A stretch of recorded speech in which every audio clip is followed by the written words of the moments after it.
안녕하세요. 임고 원포인트입니다. 시험 보시느라 정말 고생 많으셨습니다. 주말 이틀 동안 푹 잘 쉬었나요? 어떤 분들은 계속 시험지를 열어보고 여러 커뮤니티를 돌아다니면서 내 답이 맞나 아니나 전전긍긍하고 계실 거고, 또 어떤 분들은 벌써부터 2차 준비에 막막하신 분들이 계실 것 같아요. 저도 전전긍긍했던 사람이었기에 솔직히 이렇게 말씀드릴 입장은 아니지만, 그래도 말씀드리면 1차 시험은 제발 덮어두세요. 이미 열차는 떠났어요. 걱정한다고 점수 오르는 것 아니잖아요? 우리 교육학에서 통제 가능한 것에 집중하는 것이 더 높은 성취를 얻을 수 있는 방법이라는 것 기억하시죠? 우리 통제 가능한 2차 시험에 집중해 보도록 합시다. 제가 2차 시험 준비 관련해서 정말 여러 가지를 계획을 하고 있는데요. 그중 첫 번째는 바로 이 용어 정리입니다. 1차 시험 처음 준비할 때처럼 2차 시험도 2차 시험에서만 쓰이는 각종 은어들이 있습니다. 크게 이렇게 9가지를 뽑아보았는데요. 더 있다면 아래 댓글로 의견 나눠주세요. 와, 벌써부터 막막하죠? 진짜 처음에는 이게 무슨 말인지 하나도 몰랐는데 딱 한 달만 지나면 마스터하게 될 겁니다. 에이, 이런 걸 몰랐다고? 이렇게 생각하시게 될 거예요. 먼저 수업 실현입니다. 기본적으로는 수업 실현에 틀이 있어요. 우리 실습할 때 기억하시죠? 과정화 썼었잖아요. 그것처럼 수업 실현에는 어떤 일련의 정해진 틀과 양식이 있습니다. 이건 실제 제 수업 실현 만능 틀의 그 단계 부분만 따온 건데요. 이렇게 분위기 조성, 전시학습 상기, 동기유발, 학습문제 안내, 학습활동 구성까지가 도입이고요. 활동 안내 이후 질의응답 시간, 발표, 상호평가, 활동 마무리 이렇게가 이제 활동 1이에요. 그래서 저는 활동을 항상 2개를 했고, 보통 이 정도 하면 수업 실현의 일반적인 흐름이 끝이 나게 됩니다. 조건에 따라 정리 부분이 추가되는 경우도 있긴 합니다. 이렇게 기본적인 틀에 수업 실현의 문제지에 나온 조건들을 넣어야 되는데요. 특정 강론 내용을 집어넣어야 될 때도 있고, 조건 아동이라는 게 등장할 때도 있고, 굉장히 그 조건은 다양하다고 할 수 있습니다. 이거는 실제 2016학년도 서울 기출인데요.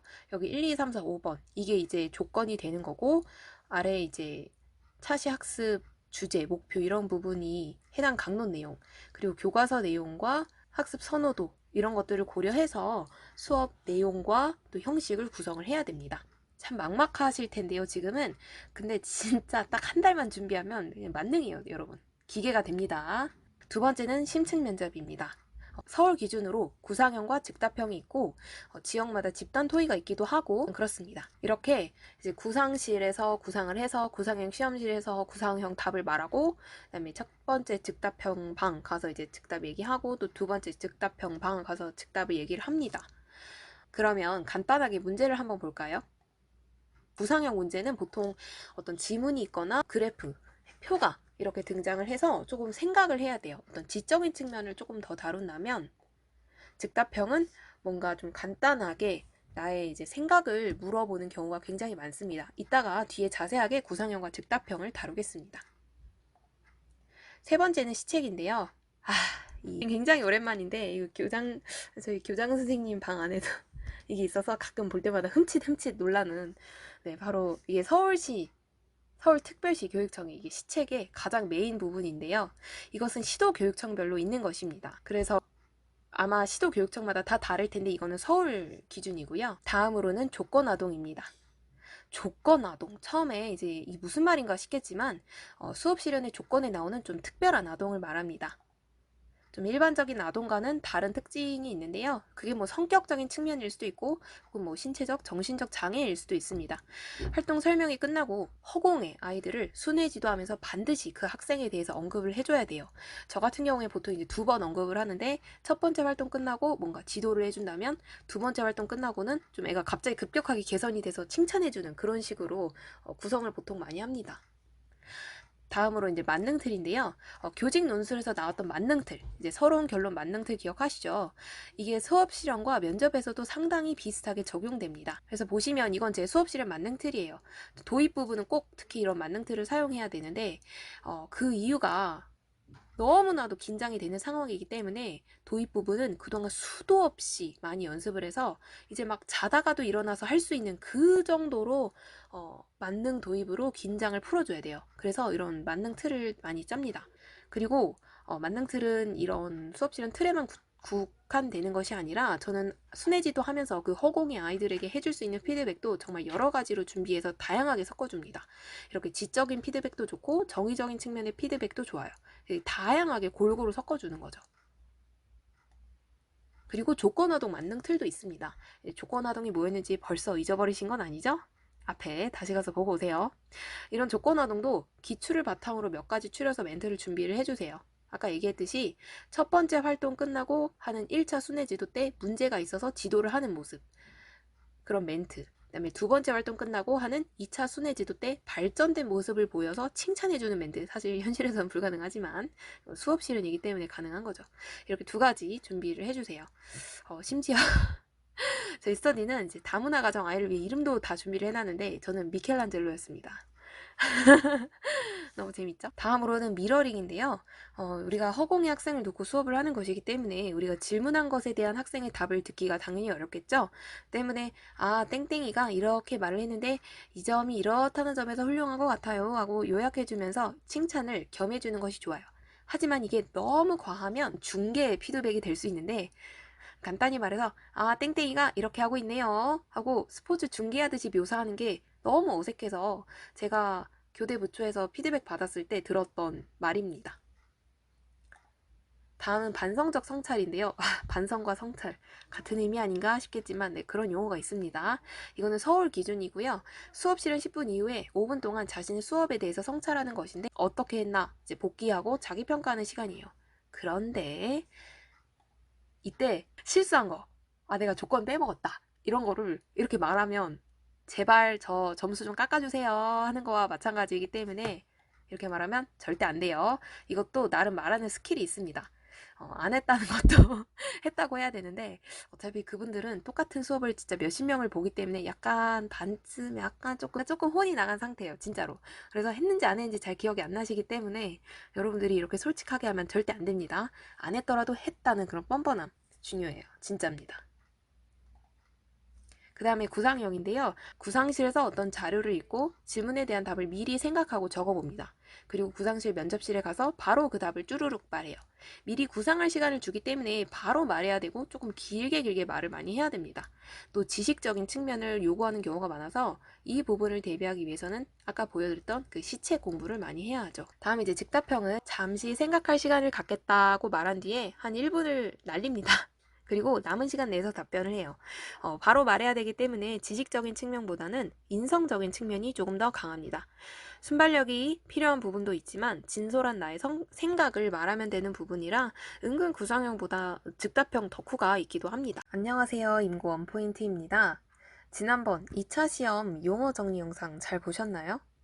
이번에는 2차 시험 본격적으로 준비하기 전 일주일 동안 해야 할 일 3가지에 대해서 한번 꼽아보았습니다. 그중 첫 번째는 바로 교육관을 정립하는 것인데요. 쉽게 말해 교직관, 교육관, 학생관을 수립하는 것입니다. 사립초 정교사 채용 자소서를 작성해 보면서 떠올리면 좀 좋은데요. 제가 떨어질 줄 알고 사립초를 그때 한창 준비를 했었었는데 그때 당시 준비했던 정교사 채용 자소서 항목들 예시입니다. 이렇게 6가지 정도 되는데 이런 것들을 기준으로 한번 떠올려 보면 좋을 것 같아요. 그리고 아래에 상세 보기에 나온 구글 드라이브 공유 문서를 다운받아서 한번 작성해 보세요. 항목들은 이런 것들인데 교직 선택 동기, 성격상 장단점, 취미, 특기, 본인의 삶에서 가장 힘들었던 경험, 당연히 교육과 연관 지어야겠죠? 또 개인, 교사, 또 학교 조직의 구성원으로서 어떻게 자신을 발전시켜 나갈 것인가, 본인의 삶에서 가장 자랑스러운 것은 본인의 성장 과정과 가치관, 또 최근 3년간 주요 활동, 학생 지도 계획, 교직관, 학생관, 지식관, 인상 깊었던 책의 내용과 교육관, 미래 사회 변화를 예측하고 이를 반영한 교육관, 현재 이슈에 대한 생각, 롤모델, 좋은 교육이란 교사로서 최고의 덕목은 우리 반 급훈, 가르친다의 의미, 학생에게 길러주고 싶은 인성 덕목, 이런 것들을 좀 떠올려 보면서 한번 자유롭게 작성해 보시는 것이 좋습니다. 이것들을 꼭 고민을 해야 합니다. 왜냐하면 향후 준비할 면접과 수업 실현에서 이때 정립해 놓은 태도가 은은하게 다 녹아 들어가기 때문인데요. 물론 공부를 하다 보면 이때 생각했던 것에서 수정될 수는 있지만 그래도 이때 한번 출발점을 잡고 시작하는 게 좋습니다.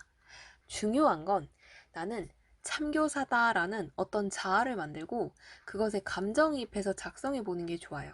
진짜 세상을 구원할 내가 바로 참교사다 라는 마음으로 이런 교육관을 정립하는 것이 좋고 마인드를 그렇게 세팅을 하는 것이 좋습니다. 그리고 혼자 생각하지 말고 스터디원들과 돌아가며 꼭 이야기를 해보세요. 혼자 생각했을 때 막막했던 게 스터디원들의 이야기를 들으면서 생각이 확장되기도 하고 또 생각이 안 났던 게 생각이 나기도 합니다. 그리고 이때 들었던 각종 썰들이 즉답형 면접에서 마치 내 이야기인 것처럼 생생하게 사용되기도 하는데요. 어차피 그것도 사실 확인이 불가능하잖아요. 그러니까 내 것처럼 어색하지 않게 말한다면 구체적인 이야기로 점수 추가가 될 수 있다고 생각합니다. 두 번째는 이제 스터디를 조직하고 시스템을 계획하고 시험에 대한 전체적인 감을 잡는 건데요. 2차 시험은 지역마다 시험 보는 과목이 조금씩 달라서 반드시 같은 지역에 응시하는 사람끼리 모여 스터디를 조직해야 합니다. 최근 출신 교대와 응시 지역이 다른 경우가 있어 이 부분 꼭 놓치면 안 될 것 같아서 알려드립니다. 다음은 스터디 인원수인데요. 저는 이제 보통 3배수로 조직해서 랜덤하게 공부하는 걸 추천을 드립니다. 보통은 본수 2개를 합쳐요. 왜냐면 안타깝지만 1차 시험 결과 발표 이후에 저는 정말 추천하진 않지만 결원이 발생하기도 하기 때문인데요. 이때 인원 충원 문제를 겪지 않으려면 본수 2개 정도 같이 돌아가면 좋아요. 개인적으로 이제 3배수로 조직하기를 추천하는데 저 같은 경우에는 본수 4명에 2명 외부 사람으로 조직했어요. 매일 랜덤하게 3명을 뽑아서 심층 면접과 수업 실현을 공부를 했죠. 6명 안에서 늘 조합이 달라졌는데 이제 6시3. 네, 그렇습니다. 수업 실험과 심층 면접은 이제 최대한 많은 사람들에게 보여주고 피드백 듣는 게 중요해서 이제 본스 말고도 하나 더 구해서 합치는 게 좋아요. 그리고 왜 꼭 3배수냐? 3명이서 할 때가 제일 딱 적당한 것 같아요. 솔직히 같은 내용으로 똑같은 내용을 이제 4명이서 시연을 하면은 너무 재미가 없고 시간도 너무 오래 걸려요. 그래서 저는 딱 3명이 적당한 것 같더라고요. 그 다음은 이것저것 합격 수기를 찾아 들으면서 공부할 시스템을 잡으면 되는데 이제 저 같은 경우 이건 제 책에서 일부분을 발췌한 것입니다. 그래서 오전에 이렇게 하고 오후에 이렇게 하고 저녁에 이렇게 하는데 이제 이거의 하나하나의 자세한 것들은 제가 이제 차차 더 풀어가 보도록 할게요. 이렇게 일단 시스템을 잡는 게 중요합니다. 아니면 유튜브에 올라와 있는 각종 수업 실험 및 면접 피드백 영상 같은 걸 보면서 좋은 예시를 많이 봐두는 게 좋아요. 이건 제가 작년에 피드백 해드렸던 영상인데요. 이거 말고도 더 훌륭한 영상들이 많이 있으니까 그런 것들을 많이 보면서 아, 나는 저런 스타일이 좀 맞겠다. 아, 난 저런 스타일은 좀 안 되겠다. 이런 게 본인 스스로가 이제 느낌이 올 거예요. 그런 것들에 대한 감을 잡는 게 중요합니다. 그리고 기출의 예시 답안을 큰 소리 내어서 읽어보는 게 중요한데 마치 교직 논술에서 필사했던 것처럼 심층 면접과 수업 실현도 한번 따라서 소리 내어 읽어보는 게 좋아요. 내 발음이나 말하기 속도 이런 것들을 보면서 한번 감을 잡아보는 거죠. 그다음에 이제 세 번째는 이제 시책을 출력해서 공부를 슬슬 시작하는 것입니다. 그래서 시책을 출력하고 각종 시도교육청 SNS를 팔로우하는 게 좋은데요. 이것은 이제 지난번 용어 정리 영상에서 보여드렸던 서울특별시 교육청의 핵심 시책 그 대문입니다. 그리고 이거는 서울특별시 교육청 유튜브고요. 그리고 이거 진짜 꼭 구독을 해야 되는데 아니 이웃을 맺어야 되는데 서울시 교육청 그 블로그가 있어요. 서울교육 나침반. 이거 꼭 알림 설정해서 바로바로 확인할 수 있도록 하는 게 좋아요. 교육청별로 SNS, 뭐 블로그나 유튜브 이런 거에 최신 동향을 계속 업로드하기도 합니다. 그래서 관련된 거 있으면 구독 미리 해놓고 특히나 이제 유튜브는 교육감들의 신년 인사가 올라오는 공간이기도 합니다. 그래서 매해 1월 초반에 신년 인사가 올라오는데 그런 것들을 좀 유익 있게 보시면 좋아요. 그리고 지금 다운받은 그 시책은 그해 1월에 나온 거죠. 실제로 수험생들이 시험을 보는 그 다음 해에는 보던 시책이 이제 1년 지난 게 돼버려요. 왜냐하면 그해 1월에 또 새로운 버전으로 나오기 때문이죠. 그래서 물론 큰 틀에서 내용은 거의 안 바뀌긴 하지만 반드시 비교 대조해보면서 달라진 부분을 체크해야 됩니다. 그리고 처음엔 당연히 무슨 말인지 눈에 잘 안 들어오고 1차 시험 때 너무 질려버려서 그냥 활자 자체가 꼴도 보기 싫을 수도 있어요.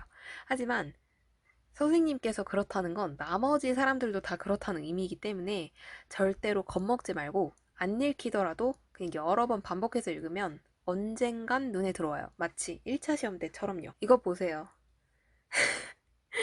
와우. 정말 이 고난의 끝은 어딜까요? 거의 다 왔어요, 여러분. 거의 다 왔어요. 네. 그런데 아까 보여드렸던 그 장면의 활자를 계속 보는 게 아니라 일단 무조건 인포그래픽처럼 그림으로 정리된 거. 이렇게 이게 이제 진짜 핵심이거든요. 이 앞부분을 잘 보셔야 돼요. 이 앞부분은 진짜 다 외워야 돼요. 그리고 이렇게 크게 목차를 보면서 큰 줄기를 먼저 잡아야 돼요. 이건 제가 1차 시험 때도 항상 강조한 말인데 크게 5개의 정책 방향이 있구나. 주요 업무가 이렇게 있구나. 그러면 이 혁신교육 안에서도 실천 과제가 이렇게 3가지가 있구나. 근데 이 첫 번째 실천 과제 안에서도 이렇게 7가지가 있구나. 이런 식으로 계속 가지를 쳐가면서 공부를 하셔야 돼요. 그리고 이제 특히 아까 말씀드렸던 그래프나 표로 정리된 부분이 중요하니까 이런 부분을 잘 봐야 되는 거죠. 보면 이런 것들, 이런 그림 같은 걸 잘 봐야 돼요. 이런 그림이 다 핵심입니다. 진짜예요. 네, 지금 여러분은 이런 상태일 수 있어요. 아까 그 무지막지한 활자 보면 이게 또 시작인가? 이거 짝수 해야 되나 싶겠지만 굳이 저는 짝수까지는 할 필요는 없다고 생각하고 그냥 계속 읽으면서 심층 면접이나 수업 시간에 반성적 성찰 같은 데서 이런 용어들을 계속 써먹다 보면 그리고 또 여러분들의 스터디원들이 써먹는 걸 계속 듣다 보면 이게 알아서 외워질 수밖에 없어요. 그래서 12월 말에 여러분은 이런 상태가 모두가 되니까 너무너무 걱정 안 하셔도 됩니다. 네, 이렇게 3가지 정리해봤어요. 교육관 정립하기, 스터디 조직하고, 시스템 잡기, 그리고 시책 출력해서 공부 시작하기. 이렇게 3가지 준비를 해봤는데요. 다음에는 조금 더 구체적으로 그 아까 하루 일과표 있죠. 그거에 세부적이게 들어가서 구체적으로 어떻게 2차 시험을 준비하면 좋을지 그 방법에 대해 이야기해 보도록 하겠습니다. 그러면 다음 시간까지 열심히 이 3가지 하고 와요. 알겠죠? 그럼 다음에 만나요. 안녕.